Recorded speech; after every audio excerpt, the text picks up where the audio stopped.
जय हिंद दोस्तों। तो आज बात करते हैं साइंस से संबंधित सभी इम्पोर्टेंट क्वेश्चनों के बारे में। और पहले बात करते हैं विटामिन से संबंधित। ठीक है, तो हम बात करते हैं कि विटामिन की खोज किसने की थी। तो वह की थी फंक ने। विटामिन से शून्य ऊर्जा मिलती है, इससे हमें कोई ऊर्जा नहीं मिलती। विटामिन का जो मुख्य कार्य होता है भोजन के उत्प्रेरक के रूप में कार्य करता है। ठीक है, अब हम देखते हैं विटामिन को दो भागों में बांटा गया है। तो दो भाग कौन कौन से होते हैं। तो एक होता है घुलनशील विटामिन जो जल में घुल जाते हैं, और एक होता है वसा में घुलनशील विटामिन जो फैट्स में घुल जाते हैं। जो जल में घुलनशील विटामिन है उसमें आता है बी और सी विटामिन। ठीक है, जिससे TCH हार्मोन्स निकलते हैं। इसी के साथ देखते हैं वसा में कौन कौन से। तो A, D, E और K ऐसे हम मान सकते हैं। जैसे कि भैंस जो होती है वो जल में जाती है, तो कहते हैं गई भैंस पानी में, भैंस से BC हो जाएगा। तो यहाँ से B और C हमारे जल में हैं। इसी के साथ साथ जो कीड़ा होता है वो जल्दी से तेल में मर जाता है। तो बच्चे कौन कौन से हैं, KEDA। तो यहाँ से कौन कौन से विटामिन हो जाएंगे, कीड़ा ट्रिक टाइप की बन जाएगी यहाँ से, तो KEDA। इसके साथ साथ हम देखते हैं इनके डिटेल देख लेते हैं। डिटेल में हम विटामिन ए को सबसे पहले लेते हैं। विटामिन ए का हम देखें रासायनिक नाम क्या होता है। तो रेटिनॉल इसका रासायनिक नाम होता है। कमी से होने वाला रोग कौन है इसकी कमी से, तो रतौंधी और जीरोथैलेमिया, इससे बीमारी हो जाती है विटामिन ए की कमी से। और जिसके स्रोत हैं वह पपीता, गाजर आदि में विटामिन ए भरपूर मात्रा में पाया जाता है। इसी क्रम में हम आगे देखते हैं विटामिन सी के बारे में। और विटामिन सी का जो रासायनिक नाम है वह है एस्कॉर्बिक एसिड। इसकी कमी से होने वाला रोग स्कर्वी है। और विटामिन का स्रोत जो होता है वो आंवला, नींबू, संतरा और खट्टे फल आदि इसके विटामिन के स्रोत हैं।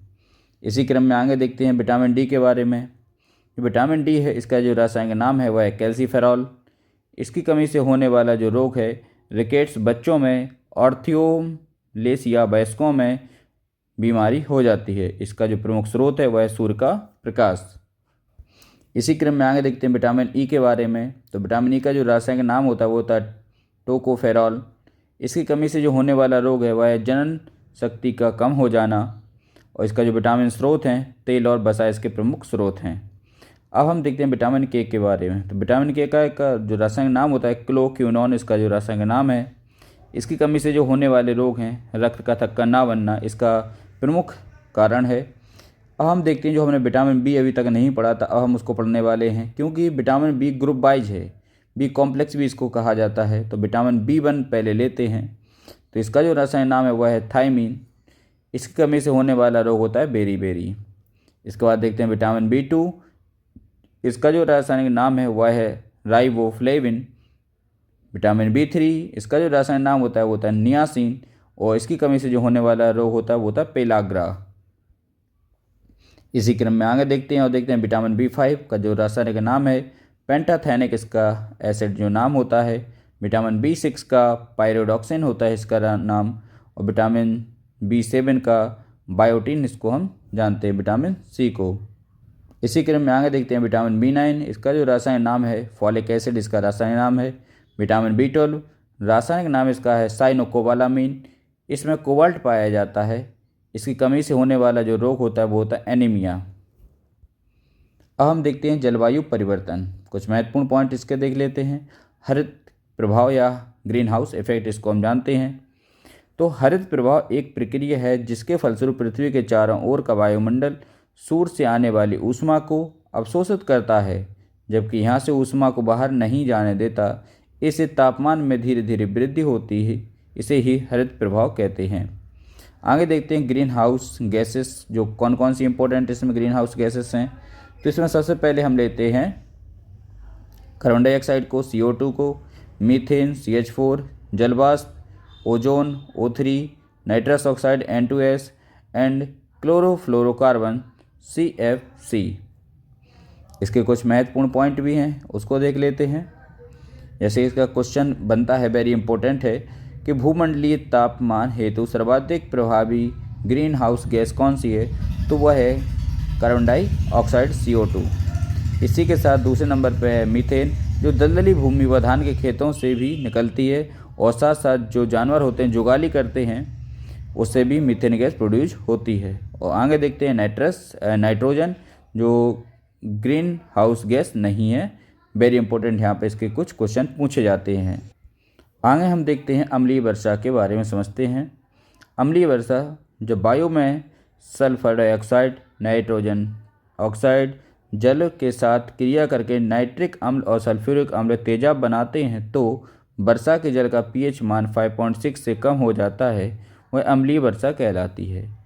अम्लीय वर्षा के प्रमुख जो कारण हैं वह कौन कौन से कारक हैं, तो सल्फर डाइऑक्साइड SO2 और इसके साथ साथ नाइट्रोजन के ऑक्साइड NO, जितने भी ऑक्साइड रहते हैं वो अम्लीय वर्षा के प्रमुख कारण हैं।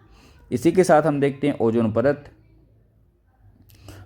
ओजोन परत वायुमंडल की परत समताप मंडल स्ट्रेटोस्फीयर में 15 से 30 किलोमीटर की ऊंचाई तक पाई जाती है।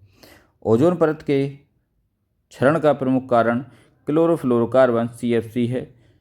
इसके साथ साथ ओजोन परत के संरक्षण के लिए मॉन्ट्रियल प्रोटोकॉल 1987 ईस्वी में बना और 1989 में लागू हुआ। क्वेश्चन क्या है कि प्रत्येक वर्ष 16 सितंबर को विश्व ओजोन परत संरक्षण दिवस मनाया जाता है। इसी क्रम में आगे देखते हैं जो खाद्य पदार्थ और उनसे संबंधित होने वाला पाया जाता है, तो जैसे कि सिरका से एसिटिक एसिड, खट्टे फल से साइट्रिक एसिड, सेब से मैलिक एसिड, अंगूर से टार्ट्रिक एसिड, टमाटर से ऑक्जेलिक एसिड और दूध से लैक्टिक एसिड पाया जाता है। इसी क्रम में देखते हैं भारत की जो प्रमुख फसलें हैं, तो फसलों का क्रम देखें तो भारत में फसलों को मुख्यतः 3 भागों में बांटा गया है। रबी की फसलें, खरीफ की फसलें और जायद की फसलें। अगर हम बात करें रबी की फसलों के बारे में, इनकी बुआई अक्टूबर नवंबर में हो जाती है, कटाई मार्च अप्रैल में हो जाती है। और इसकी जो प्रमुख फसलें हैं चना, मटर, सरसों, आलू, जौ, राई, गेहूं और मसूर इसकी प्रमुख फसलें हैं। खरीफ की फसलों में इसकी बुआई जो होती है जून जुलाई के महीने में हो जाती है, कटाई नवंबर दिसंबर में हो जाती है। और फसलें हैं कपास, जूट, सोयाबीन, मक्का, मूंगफली, गन्ना, धान, अरहर और ज्वार, बाजरा, तिलहन इसकी प्रमुख फसलें हैं। इसी के साथ हम देखते हैं जो जायद की जो फसलें होती हैं, उन फसलों में हम देखते हैं इनकी बुआई जो टाइमिंग है मई और जून है, कटाई जुलाई अगस्त में हो जाती है। फसलें मूंग, तरबूज, तरोई, खरबूजा, उड़द, लौकी, टमाटर, ककड़ी, खीरा, लोबिया प्रमुख फसलें हैं। इसी क्रम में हम आगे देखते हैं कुछ रासायनिक सूत्र भी हैं, वेरी इंपॉर्टेंट हैं। कास्टिक सोडा NaOH इसका फॉर्मूला होता है, sodium hydroxide. Chloroform CHCl3। Quick lime या बिना बुझा हुआ चूना CaO। इसी के साथ बुझा चूना CaOH का होल ट्वाइस। डोलोमाइट CaMgCO3 का होल ट्वाइस। इसके साथ साथ gypsum CaSO4.2H2O। Plaster of Paris POP CaSO4.5H2O। Hematite Fe2O3। Carbolic acid C6H5OH। चूना पत्थर CaCO3 और मिल्क ऑफ मैग्नीशिया जो होता है MgOH का होल ट्वाइस। इसी के साथ आगे देखते हैं मर्क्यूरिक एसिड, हाइड्रोक्लोरिक अम्ल HCl होता है। ऑयल ऑफ विट्रॉयल यानी सल्फ्यूरिक एसिड, गंधक का अम्ल H2SO4 होता है। धावन सोडा Na2CO3, खाने वाला सोडा NaHCO3, नौसादर NH4Cl। इसके बाद है हमारा white vitriol ZnSO4.7H2O, laughing gas nitrous oxide N2S और एक्वारेजिया इसका फॉर्मूला होता है 1 और 3 के अनुपात में रहता है HNO3 प्लस HCl अनुपात में यह रहता है। कुछ प्रोटोजोआ से होने वाली बीमारियां भी हैं जैसे कि पायरिया, पेचिस, कालाजर, मलेरिया और सोने की बीमारी, यह सीसी मक्खी के द्वारा फैलता है।